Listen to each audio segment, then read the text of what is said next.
time for update on the Sequoia seeds. You see we put them in 12/21. Today's actually 1/11, so I stayed in the fridge a day longer, but I think it'll be alright if they're gonna grow at all. So it's time to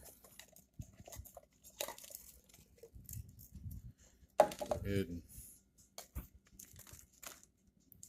pull them on out here.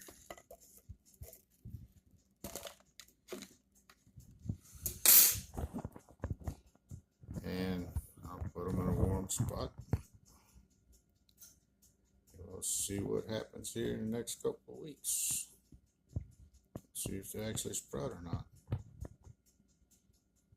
It's a Cajun one. Out.